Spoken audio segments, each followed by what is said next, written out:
Welcome back, guys. CrappieKast in-depth series. I'm Shane Jones. John Farmer here. We just got off the Crappie Expo this past weekend. Had a great showing. Appreciate everybody showing up and shaking hands and meeting everybody. But we are going in the in-depth series on catching schooling crappie.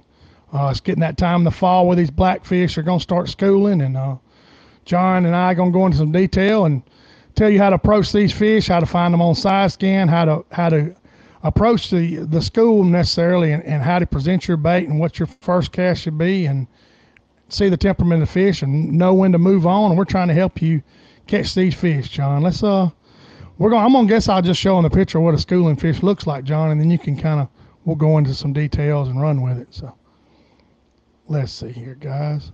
That's John. That was yesterday. That's some schooling fish. Tell them what's going on here, John.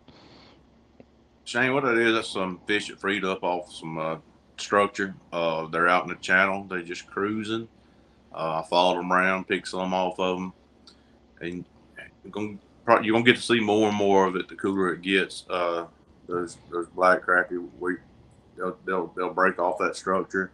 They might go back to it, but they'll be roaming around, and there's nothing any better than going and chasing them and just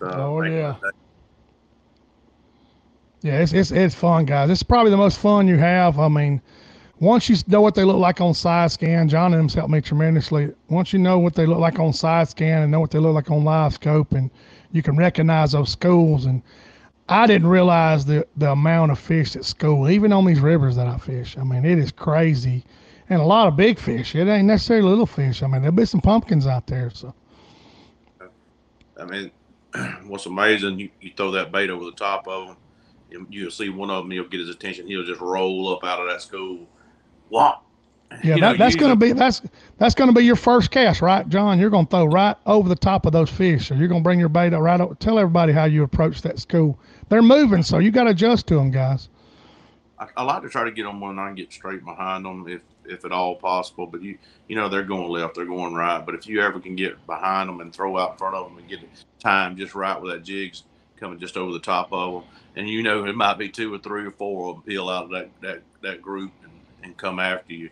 And what happens sometimes, if you get a big enough school, you can chase them. And, sometimes pick up 5, 6, 7 fish out of one school. But what happens is the more you mess with them, they're going to start breaking up. And then you got to decide to go this way with this little smaller school now, or go to the left of this school, or go straight. Because eventually they won't stay as tight.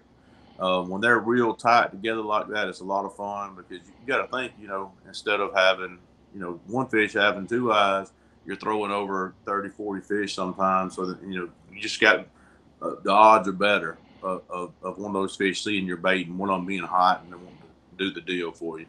Yeah, so your first cast is over the top of these fish. I mean, that school, you can imagine a school just. I'm trying to get out in front of them. Sometimes I'll start at the back of it. If they're starting to split real easy, I might throw to the back side of them and try to get not one of the lead fish first. That way I'm not breaking up that school. So what I'm saying is, don't cast totally out in front of the whole school. Maybe let it fall in there to the back quarter and mess with some of the fish that aren't leading the pack. Because once you start breaking the ones up at the front, that's when they'll start splitting. And yeah, it's not always a certain pattern or right or wrong way to fish them. But if you're hitting some of them and they're breaking apart real easy, try to get some of the ones in the back first. But here's another key to that is, once you do start, you get one, say you caught one, you got him in the boat, you're working with that fish. If you're fishing by yourself, you need to keep your eye on that screen and staying with them. And if the person that's with you, if they don't have a fish hooked up and they're not dealing with fish, they need to be watching the school. That way you're staying with it. I mean, you can zoom. Don't get me wrong. You can zoom the screen out and find them again, but it's better just keep eyes on them the whole time. Sometimes they might suck to the bottom, and you need to know that, so you're not sitting there constantly looking left, right, trying to find them. Right. It's kind of a team effort too, guys. John's telling you that some of these fish are just, you might catch 4 or 5 out of them. You only catch 1 out of 50, a wolf pack of 50, a crappie, but you got they're going to let you know what their temperament is. And let me tell you, I'll say this again, this is the most is the funnest fishing that you can do chasing these fish, because some of those schools are 2-pounders, and then you're hooking one up, your buddy's hooking one up, and like John's saying, if you're unhooking one, make sure he's kind of, takes his foot with the trolling motor, at least trying to get in the general direction that school's headed. And here's another key: you need to synchronize your throwing. All right, so and when I say that, you don't want to both throw at the same time. You got 2 jigs falling in about the same place on the fish. So what you want to do is, first person throws, their jig is just getting to the fish. Then the other person needs to throw. That way, both of those baits aren't falling right there together on the fish, because sometimes that might spook the fish. Sometimes I've seen fish running together. There's a lot that can go on. If you'll just synchronize your throwing, where, like I said, one person's bait just got to the fish, the other one needs to be coming in there right behind it. Right, and that's crazy.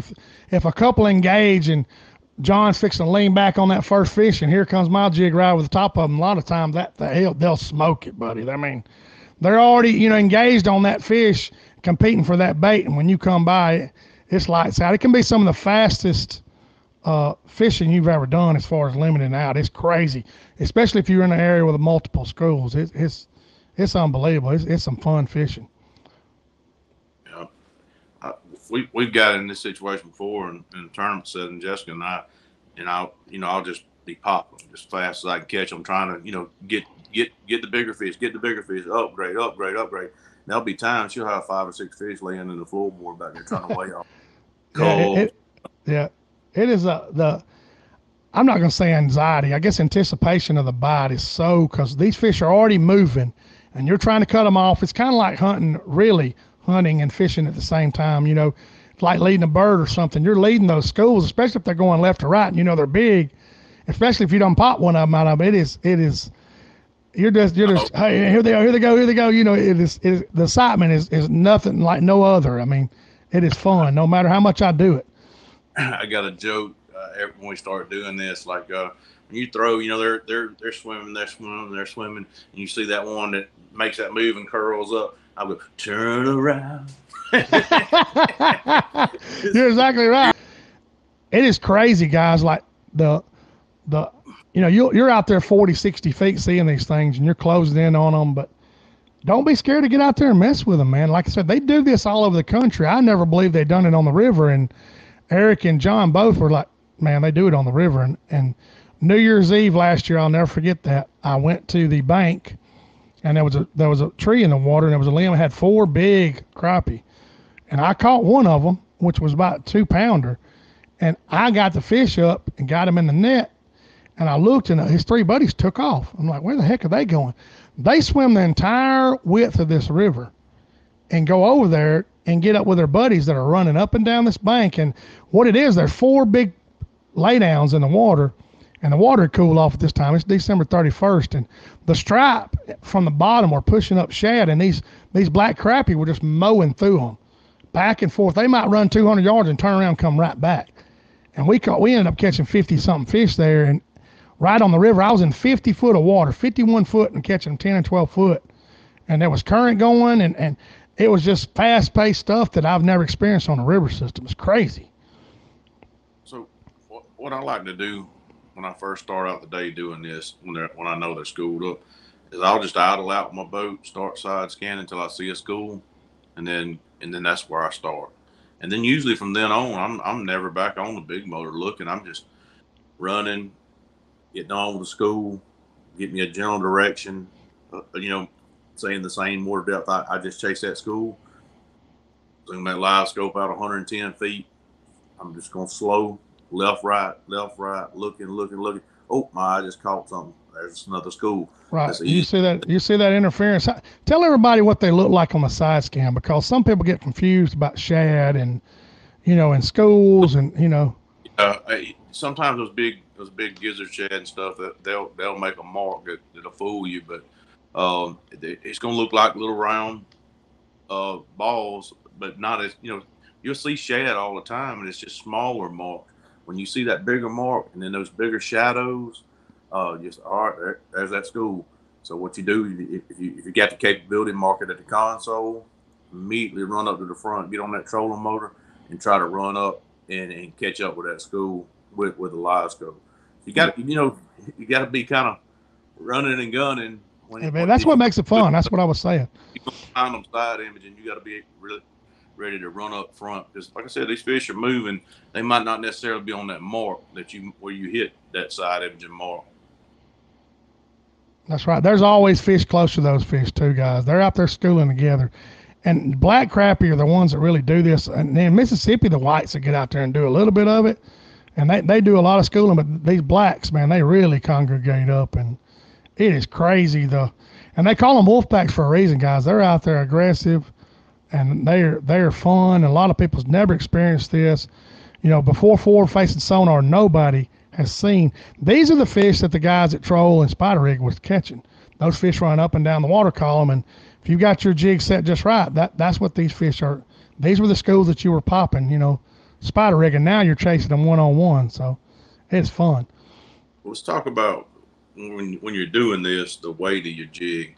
Right. So typically, I like to get away with the lightest jig I can. Well, these fish that are running around out there, they're usually anywhere from 6 to 12 foot deep in the water column.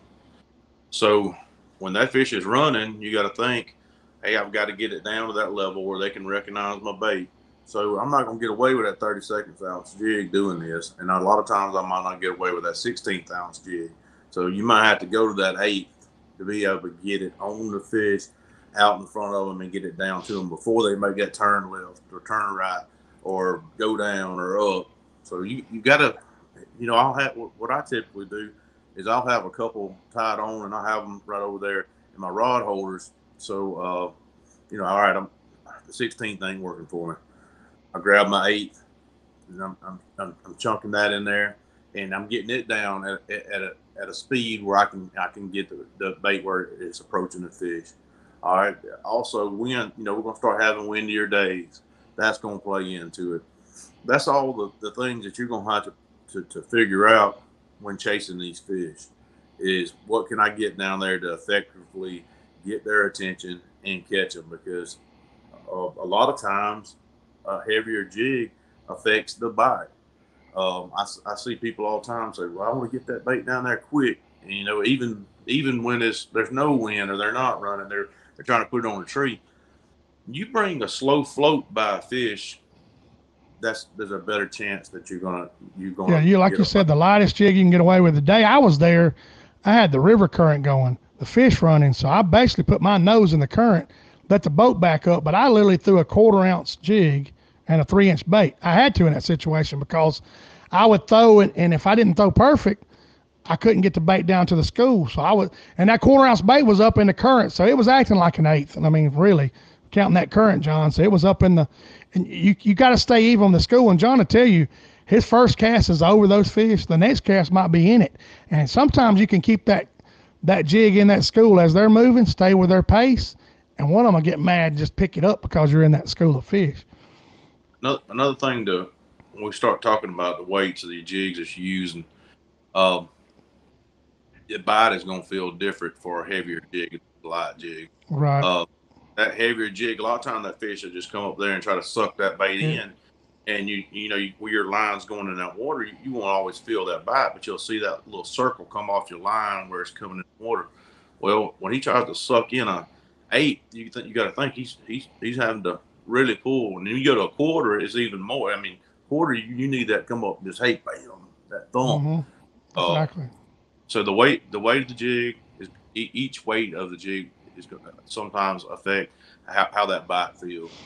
Yeah, John's telling you conditions, the current, how fast the school's moving, and the perfect scenario is when that school is just creeping along, barely moving slow, and that's when you can really pick them off if you don't bust them. But John's, strategically, you have to cast a certain, like John was saying.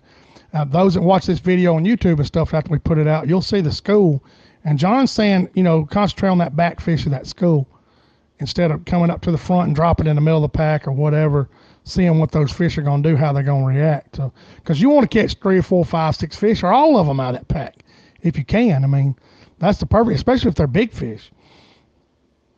And the perfect scenario is you get on them they're just running right down the ledge. You can get behind them. They're staying in the same water depth. They're not moving left or right, and you're just right there on their tail. Oh yeah, that's From in over them, dropping in over them, and picking them off. And the school stays together, but that rarely happens. Eventually, it'll break up, and they'll. right. Well, John and I were fishing the other day, Labor Day, and we were fishing structure, of course, and we would pop 4, 5, 6 fish out of it. And he goes, there they go. And you see that school just release off there, and there they go. And John said, it won't be long, and they'll get in that gear of running in those schools. And, used to, you would just say, oh, I just scared them off. But, man, sometimes they just want to go. It's just kind of like flushing some blackbirds out of your yard. The other ones take off because the other one took off. They don't have no rhyme or reason. They're just like, they're leaving, I'm going with them, So you'll learn all this, but it is a whole different world, guys. And what's crazy is John, our group of people know what these schooling fish look like. There's a lot of people that's never seen this situation, like never even seen what we're talking about on live scope anyway. There's usually, always a lead fish, and if you catch him, it kind of messes it up. Yeah, it's kind of like the lead crow. People that crow hunt. If you kill the scout, it's exact opposite. Here the rest of them will come, but you get that scout fish and it messes them. You're right. I don't. Funny story. I've heard people talk about it a lot. Through the years, some people have said that they'll catch one of those fish out of that school, tie monofilament or something to him with a balloon, and then let him go, and he'll run back to that school and chase the balloon around and stay with the school. I've heard it said a lot, but it's a good way to stay with the school. Yeah, I've seen that. I've heard people doing that. Brush pile fishing and stuff. Or open, like you said, back in the day. I've heard those same stories, but they'd put a cork on one or something and let it, try to keep up with it. But it takes some boat control, guys. You might as well be patient, but you have to. It depends on the pace of the fish. Like I said, the perfect pace is when they're just creeping along. Some of these suckers are in high gear, buddy. They're getting it, and they're like, especially as it gets closer to spring, John. Don't you agree? They get faster, and their hormones are going more and more, and they're out feeding. They know that they're trying to grow eggs in their stomach, especially these females, and they get faster and more aggressive usually when they bite. Yeah, try to keep them at the same distance away from you. You don't want to overrun them. That's one of the last things you want to do. But it happens, especially when you're first starting out. You're like, golly, I got so excited trying to catch these fish, and now I'm on top of them. All right. And usually, or a lot of times when that happens, they'll stop biting because, what's this big black blob above me? Yeah, especially if the water's clear, guys. They'll see that boat and approach them, But, the good thing about these power breaks we're running, guys, I can't wait to chase these fish with these power breaks. I mean, you're going to be able to back up, turn left harder. I mean, it's going to increase the boat, the way the boat control. It's tremendously. It's going to be interesting. I've got to chase a few little brush pile of fish that come off a brush pile, but I haven't been in open water where I'm just running them down and be able to back up. If I'd have had them last year, I'd have just backed up, and let them see which way they're going to go, and then I'd cut them off. But especially with that current running on the river.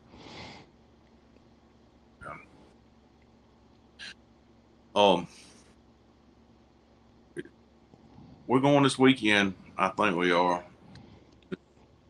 Yeah, I hope you do. You'll know what kind of mood they're in.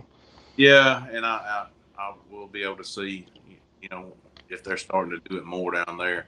The colder the nights get, the more schools you'll start seeing. Yeah, we were talking about it. It is, people don't realize the water's 10 degrees warmer right now than it was this time last year. I mean, this time last year, and clear, we haven't had any rain. We had all that 100-degree weather. It has totally changed the pattern of these crappie, and people start thinking, oh, there's just not as many fish and all this stuff. Man, they're scattered. They're hugging the bottom. There's so many scenarios for them crappie. This time last year, the water was 71. Now it's 80, 81, 82. It's like, yeah. Right. I think it's, go ahead, John. It's rare. I'll tell you how warm it is. We're going to get us one more mullet trip in Thursday. And so we'll be waded out in the water, about chest deep, and it's still warm enough to get out there in it and be comfortable. Yeah, that 70 degrees would be like, oh, it'd get you a little bit, yeah, if it was 75 degrees, Spearfish, yeah, you getting that 70, you know it. But no, we couldn't stand it. We got to get one more trip in for the year. That's awesome, man. Maybe you get some video this time of it because it's interesting listening to the story, how John and them catch these things. Yeah, it gets real hot. I'm going to take the GoPro this time and try to put it on a post, and maybe it'll get super hot and heavy because you get one of those dang mullet on, you can't do anything with him to start off. He's doing what he wants to do. Yeah, he's got a treble hook in his mouth. He's got some daggers. That's awesome, man. We got a bunch of stuff we're going to talk about in CrappieKast Live, man. The show, the people we met, and we just figured we kind of cover the mapping and the side and down scan. And like John was saying, if you draw these things out too long, over 30 minutes, guys, you start repeating yourself over and over, and you don't want to do that. We're trying to get information, you guys, and we're think of it. These shows are not scripted, guys. We'll kind of get a general consensus of what we're going to talk about at the beginning of the show, and then we'll just kind of run with it, which, we've done it enough that it's, it rattles off the top of your head, but we're trying to get y'all ahead to start catching these schooling fish and recognizing them, because you're going to run into these fish. You're going to, that's what John and Shane were talking about right there. Let's see if we can catch them, and then when you do, that's something you can repeat all till, how long they run, John? They run, February, March, They'll run until they get ready to go in and start getting in the spawning areas and start staging, and they'll still do, and even then after that, they might run in there and come out and, let one little warm front come in, it'll mess with them, get cold front come in, back and back out, it's just got to be versatile, to be ready to cover some water. You're only throwing plastic at these, right? I mean, I know people throw hair jigs, but I mean, I throw whatever. It's really probably honestly the smart thing to do is throw your hair jigs. I mean, you ain't got to, because they're less picky, but you're gonna lose a lot less bait if you're not shoving it down in structure or stumps and all that, boathouse or anything like that. That's where you losing. Everybody got to realize you got some money in those hair jigs, so I don't want to lose them. I don't want to throw, a $2 hair jig and lose it a bunch of times a day, because that just adds expense to your fishing trip.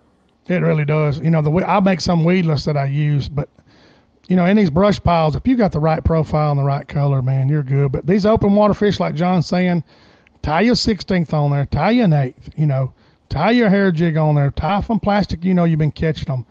And, and everybody wants to get anxious, like John was saying, both of y'all want to fire at the same time, but like somebody needs to be the lead guy, then somebody needs to back cleanup, and come in there. And, when Tommy and I were at Lake Talcon, we were actually, one of us went, hey man, there you go, it's your turn. He'd go, and I'd watch him catch his fish, and sometimes I would just keep it with a school, and then I would go in there, then I'd be the first guy, and then sometimes we'd both go in there. It's fun. I know that. And when you're doing that, pay attention what your partner's doing. He just caught a fish. What did he do different than what I did? I didn't catch one. He speeded up, get right on that fish. Exactly. Correct. That's right. He burned it a little bit more. That fish come on and got it. Or did he just keep that slow, steady pace and he caught that fish? Start doing looking at those things that they're doing, replicate it, and you'll both be successful. Yeah. Did he shake his rod, or did he, sometimes you're just trying, you got enough schools to experiment, like John was saying, that fish turns his nose up and he's coming, and you just speed it up just a notch and he eats it. Hey John, they want a little faster today, like John saying, that's a perfect example too. That's a good tip. Till you get out there and do this, guys, we're just kind of giving you a general description of what's going on. That way, when you experience it on your forward-facing sonar, on your live scope, you're gonna be in gear to say, hey, this is what these guys were talking about. I don't know. I haven't seen a podcast or anything talking about this, what we're describing. Now I'm not saying it hasn't been brought up, but I haven't watched one. You see them schooling and see videos, but we're actually telling you what they look like, how to approach them, how to catch them, and that's what we started this thing for, to show you information. And you live in Alabama, Mississippi, Georgia, this is going to go on. When do you think the season really starts of it? November, John? I mean, when they start getting out there. The next 2 weeks. Yeah, it's coming. I mean, the colder the nights are, the sooner. Right. It's something about that water cooling off. If we get a little rain too, just get a little more color to it. Right now, I mean, I live on some of the muddiest water that there is. Right. People are like, golly, that's still muddy out there. I'm like, that looks good. You told me it was like chocolate milk. And what's crazy, where I fish in Demopolis, if it doesn't rain, the water gets muddy because those artesian wells and springs aren't clearing the water up. The water's sitting in there, it's getting stagnant. It really does not clear up because the water's not moving. And we need some rain, but it does it every time this year. People plant the green fields and it doesn't rain. I mean, you run into it as much as I used to plant and hunt and stuff. But like I said, there's a lot of factors. I mean, but we're just trying to give you just some tips when you run into these fish that you'll be able to catch them. And once you do it, you're going to message with John and I, and you go, hey man, I know exactly what you're talking about, and it's going to fire you up. And like I said, it's as much fun as you can have crappie fishing. I mean, especially with a live scope. All right, Shane, we got to wrap this up. I got a brand new screen down there. You know what I'm ready to go. Yeah, we're going to go on and let it out of the bag. John's done got it. John actually called me yesterday morning, guys, and he was fired up like a 3-year-old at Christmas. He said, hey, man, you ain't going to believe this. And John's got a setup from MBT Marine. We'll go into details about it on the live, but it is unreal. And John said the detail and the separation is like no other. And he's like having a whole different live scope. I mean, to me, he said it's like looking through expensive binoculars compared to cheap ones. He said it is that much clearer in details. And he's got some settings he's got to experiment with and put in there. So we're going to wrap this thing up. I know he's getting antsy. Appreciate your time, John. Thank you again for being on here. We're on Apple Podcasts. We're on Spotify. CrappieKast live on Thursdays. This thing's going to come out Wednesday morning. I'm on schedule here in a little while. Like I said, these are just tips, guys. Be looking for those schooling crappie and go have you some fun. Appreciate it, Johnny. We'll see you.